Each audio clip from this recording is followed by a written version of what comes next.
Bienvenue à tous. Cette émission, mesdames et messieurs, est un décryptage de l'entretien accordé à Reporter Bénémonde par monsieur Mahmoud Amadou sur la gouvernance économique de Patrice Talon. Pour le faire, je reçois pour vous Landry Breton, journaliste. Bonjour et bienvenue. Bonjour, Opissonio. Roméo Alitano, bonjour, bienvenue. Bonjour à vous, Opissonio. Alors, avant d'y aller, un extrait de cette émission. Il y a 3 mots qui caractérisent la gouvernance économique mise en place par le chef de l'État, Patrice Talon, depuis 2016. Le premier, c'est l'assainissement. Le deuxième, c'est la rationalisation. Et le troisième, c'est la croissance.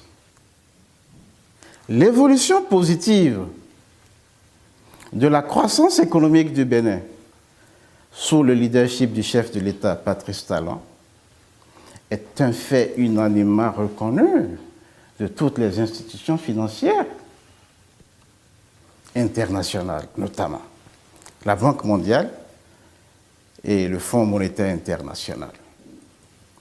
Mieux, les actions qui ont permis de produire ces résultats sont les mêmes qui expliquent les positions enviables du Bénin dans un certain nombre de classements ayant trait aux finances et au budget. À titre d'illustration, je vous rappelle que le Bénin est premier en 2019 de toute l'Afrique francophone en matière de transparence budgétaire. Deuxième sur le continent en matière de qualité de la gouvernance économique et premier sur le plan de la transparence de la gestion de la dette parmi les 76 pays éligibles au financement de l'Agence internationale du développement. Eh bien, Landry Breton, dites-moi, que pensez-vous de la perception de Mahmoud Amadou sur la gouvernance économique de Patrice Talon? Merci beaucoup, Opissonio. C'est vrai que nous sommes à l'heure peut-être des bilans. Déjà 4 ans passés, 4 ans et demi passés. Et aujourd'hui, pour moi, ce que M. Mahmoud Amadou a dit tient dans une certaine rationalité. Parce que quand vous voyez un peu les différentes analyses posées par Mahmoud Amadou, qui est un opérateur économique, je crois que c'est quelqu'un qui vit la situation, c'est quelqu'un qui a traîné quand même ses bosses dans la sphère économique de notre pays. Et aujourd'hui, il est important de reconnaître quand même que des efforts ont été faits par le gouvernement du président Talon. Et quand le Bénin est classé premier sur le plan du coton, en devançant par exemple le Burkina, le Mali et la Côte d'Ivoire, et qui sont quand même des greniers du coton en Afrique, et ce n'est pas rien du tout. C'est aussi un apport économique pour notre pays. Et quand on sait qu'aujourd'hui, on a assaini le milieu économique de notre pays, quand on sait qu'aujourd'hui, on a rationalisé les dépenses de l'État pour atteindre la croissance savoir qui a tout récemment, les institutions internationales qui ont approuvé le fait que le Bénin soit passé d'une économie faible à une économie à revenu intermédiaire. Sur le plan économique aujourd'hui, il faut oser dire. C'est perceptible tout ce qui se voit. C'est vrai aussi que beaucoup pensent que, bon, parce que le social n'y est pas, le panier de la ménagère est presque vide. Et cela, moi, je tiens compte de ce que Mahmoud Amadou a fait ressortir des agrégats macroéconomiques. Aujourd'hui, il est important de reconnaître que le Bénin a fait un bond, malgré la fermeture des frontières avec le Nigeria et tout ce qu'il y a autour. Donc, on a annoncé une récession économique sans précédent. Mais le Bénin, le gouvernement, a su gérer cette crise-là, même si, entre-temps, la pandémie de la COVID-19 est passée par là. Mais, somme toute, il faut reconnaître que le Bénin, économiquement, se porte bien, même s'il y a encore quelques petites failles à redresser. Roméo Alitano, voilà la lecture de Landry Breton. Et vous, que pensez-vous de cette perception, de cette analyse qu'a eu à faire M. Mahmoud Amadou? Déjà, j'aimerais bien que les amis internautes fassent attention au titre que vous avez mis sur le reportage, l'extrait que vous nous avez passé dans cette émission. Vous avez mis Mahmoud Amadou, chef d'entreprise. Oui. Un chef d'entreprise, par définition, c'est qui? C'est quelqu'un qui a un rôle prépondérant dans la chaîne de croissance économique. Donc, Mahmoud Amadou, c'est quelqu'un qui se retrouve en plein dans le sujet qu'il est en train d'aborder. C'est quelqu'un qui maîtrise ce de quoi il parle de façon concrète, parce que se retrouvant comme un maillon indispensable dans cette chaîne-là qui concourt à l'économie, à la croissance de l'économie nationale. Et ceci étant plus ce rouillon, bien nombre de Béninois peuvent s'interroger sur les répercussions de tous ces chiffres qui sont vantés ici et là, de toutes ces données qui sont ventilées dans la presse, que ce soit au niveau national qu'international. Bien nombre de Béninois peuvent s'interroger bien sûr sur l'impact de ces chiffres-là sur le Béninois à lambda. Mais votre invité a eu la sagesse d'attirer l'attention sur le fait que le développement, la croissance économique, c'est un processus. Et déjà à l'entame de ses propos, il a essayé de peindre un peu la cette croissance économique sous l'actuel régime à travers 3 expressions. Il a parlé déjà de l'assainissement. Le Béninois lambda, sans pour autant avoir à faire de grandes écoles d'économie, c'est que déjà à partir de 2016, il y a eu un assainissement du paysage économique béninois à travers cette lutte implacable qu'on a eu à mener contre la corruption. Il a parlé également, dans une certaine mesure, en deuxième étape, l'expression, il a utilisé l'expression rationalisation, justement, rationalisation, parce que désormais les dépenses ne sont plus consenties en l'air. Chaque acte qui est posé est justifié au fur et à mesure pour qu'on puisse justement aboutir à cette croissance que aujourd'hui, même les institutions internationales s'attardent à reconnaître au Bénin du fait de plusieurs publications, que ce soit au niveau de la Banque mondiale, que ce soit au niveau du Fonds monétaire international ou même dans la sous-région, pour ne pas dire dans la région africaine. Bien nombre de pays s'accordent aujourd'hui à reconnaître au Bénin les efforts qui sont faits pour autant soit peu permettre à ce pays-là, à notre pays, le Bénin, de se retrouver dans le concert des pays qui se sont engagés sur la voie de la croissance, qui se sont engagés dans la voie du développement réel de ce pays-là.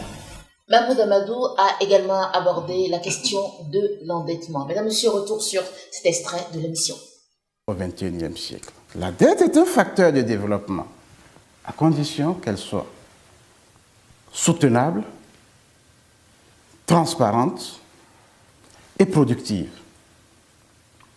La dette contractée par le gouvernement du président Patrice Talon remplit ces 3 critères de soutenabilité, de productivité et de transparence. Mieux, en matière d'endettement, les prêteurs ne prêtent de l'argent qu'aux États qui sont en mesure de rembourser. Quand un pays marche, tout le monde veut lui prêter de l'argent. C'est le cas du Bénin, dont les partenaires financiers sont rassurés par les notes positives que les agences de notation attribuent à notre pays. En ce qui concerne le respect de la norme communautaire, qui exige que l'encours de la dette ne dépasse pas 70% du PIB, le Bénin reste un bon élève. Alors, chers amis sur le plateau, Mahmoud Amadou semble ne pas fustiger cette course à l'endettement du Bénin, ce qui ne passe pas pour certains critiques.